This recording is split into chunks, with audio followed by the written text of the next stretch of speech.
биандагони гиромӣ, мо айни замон дар варзишгоҳи авиатори шаҳри Душанбе қарор дорем. Бошгоҳи Локомотив Помир тасмим гирифт, ки машқҳои дастаҷамонаи худро дар ҳамин ҷо баргузор кунад. Биёед мебинем, ки пас аз таътили муваққатӣ даста дар кадом ҳолат қарор дорад.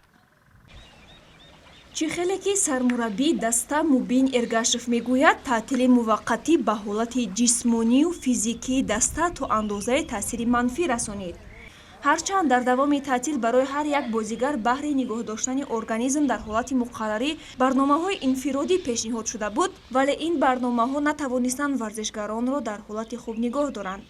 мутахассисон бар он назаранд, ки футболбоз дар ҳама ҳолат бояд қувваи ҷисмонии худро эҳтиёт карда пайваста баҳри равнақи он кор кунад. агар кас натавонад тӯли як моҳ ҳолати физикиашро нигоҳ дорад, пас барои барқарор сохтани он на кам аз 3 моҳ лозим мешавад.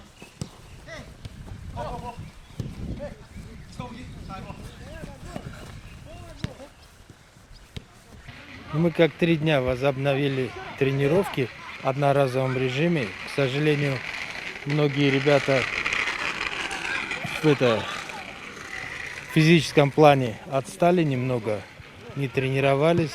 Это осложняет нам задачу подготовки. Тяжело будет.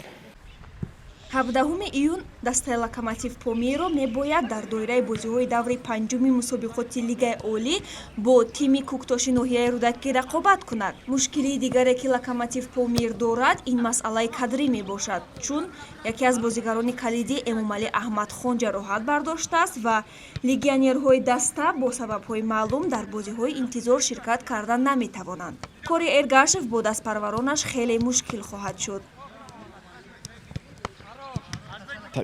дар карантин тамрин накарда будем ва ҷисман оло тайёр нестем ба бозӣ, ки бо дастаи Куктош рӯзи 17 мешавад. ба оло тайёр нестем. аз сабабе ки бозигарои мо чанд кас травма дорад. легионерҳое ки аз дастаҳои Гана ҳастанд, ки онҳо нест, 1-2 бозигарои эронӣ нест. аз ҳамин сабаб мо ҷисмон ва командаамон оло тайёр нест.